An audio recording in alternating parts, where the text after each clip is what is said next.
Everything you buy is a scream for safety. You aren't investing, you're compensating for what they took.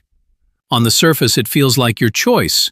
Risk tolerance, time horizon, personal style. Dig one layer down and the mask cracks. That conservative approach?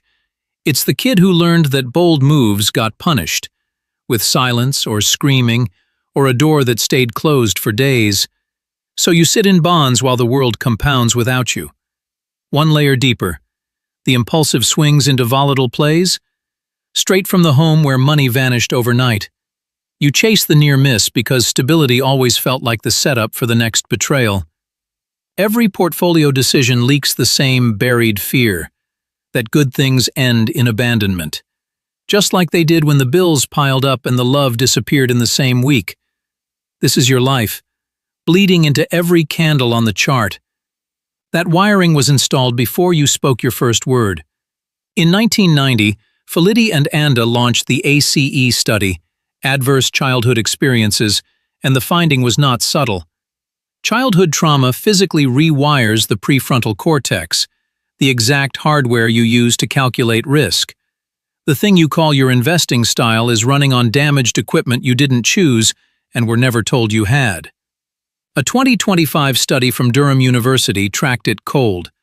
Adults who lost a parent in childhood are significantly less likely to invest at all. Not bad luck. Debt paid in real dollars.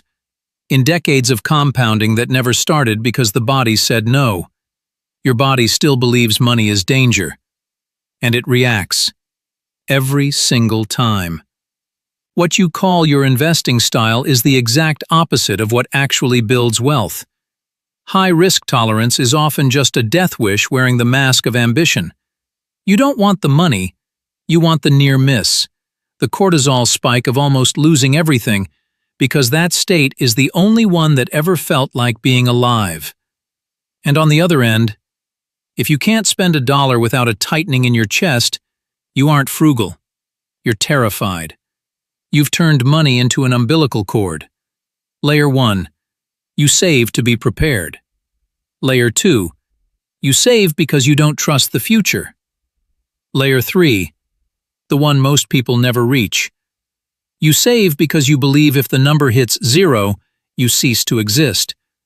The number keeps climbing. The hollow place stays exactly the same size. Identify the one investment you refuse to sell even though it's bleeding. That's where the oldest voice in your head is the loudest. Put it in the comments. Kahneman and Tversky proved in 1979 that losing hurts twice as much as gaining feels good. For those carrying childhood trauma, that ratio runs closer to 10-1. The market was built on that asymmetry. It extracts from it. Quietly. Compounding against you while you call it your strategy. Tomorrow the market opens. The same script runs. The panic sell. The midnight bet. The month you don't open the app because engaging with money still feels like walking into a room where something bad always happened. Those aren't decisions. Those are responses. You will never have a stable relationship with money until you stop trying to settle a 20-year-old emotional debt with a brokerage account. Stop checking the charts. Start checking the scars. Name the financial behavior you now recognize as a defense mechanism, not the asset, the feeling underneath it, and where it came from. Because the wound you don't name keeps making the trades, and it never loses.